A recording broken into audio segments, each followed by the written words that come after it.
Olá, eu sou a professora Maria Leônia Chaves de Rezende, professora de História da Universidade Federal de São João del Rei.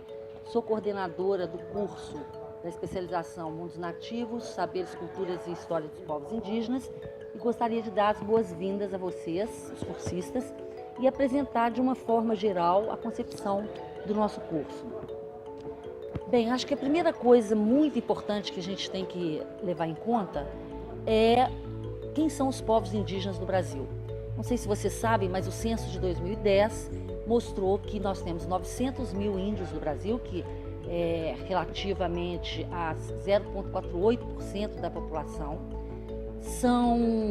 Desse percentual, 2/3 vivem em territórios indígenas, 1/3 vivem em cidades, sendo que eles constituem 305 etnias e são falantes de 274 línguas diferentes dos povos indígenas. Bem, isso mostra para nós que o Brasil se constitui como um país multicultural, pluriétnico e se transformou, e se constitui como um patrimônio da humanidade com a presença dos povos indígenas. Bem, considerando isso, a pergunta é: por que é que, apesar desse patrimônio tão extraordinário, nós brasileiros conhecemos tão pouco e padecemos de uma ignorância sobre os povos indígenas, suas culturas, seus saberes e, enfim, o que são os povos indígenas? Bem, isso nós podemos explicar em função de uma narrativa que se construiu no Brasil. Porque quando nós pensamos na história, nós sempre constituímos um discurso da fala que se institucionaliza oficialmente e aquela que se quer lembrar e aquela que se quer apagar.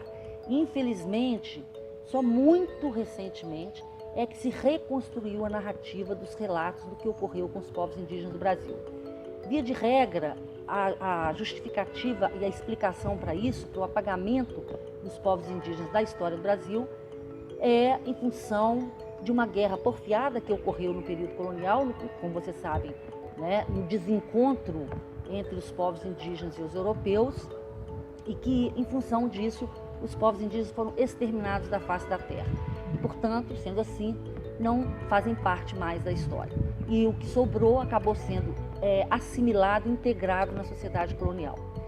Como nós podemos ver, isso não é, de fato, uma verdade. Embora esse contato tenha levado a um processo de genocídio, de etnocídio, os povos indígenas seguiram no Brasil, estão aqui hoje representados por essa população que eu mencionei para vocês, e, sobretudo, seguiram lutando pelos seus direitos. Talvez a expressão maior disso seja a Constituição de 1988, em que representações dos povos indígenas alcançaram a garantia dos seus direitos, a partir de artigos que garantiram o direito às terras indígenas e também a sua reprodução social, cultural, seus costumes, a sua língua, enfim. E, a partir daí, todo um processo de legislação assegurou esses direitos dos povos indígenas, embora saibamos também que houve muitas violações.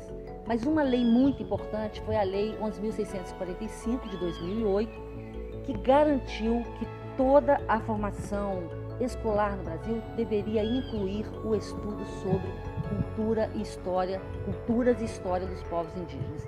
E foi nesse espírito que nós, então, pensando na formação dos professores da rede pública, montamos e concebemos o curso Mundos Nativos, Saberes, Culturas e História dos Povos Indígenas. O curso foi pensado, então, de que maneira?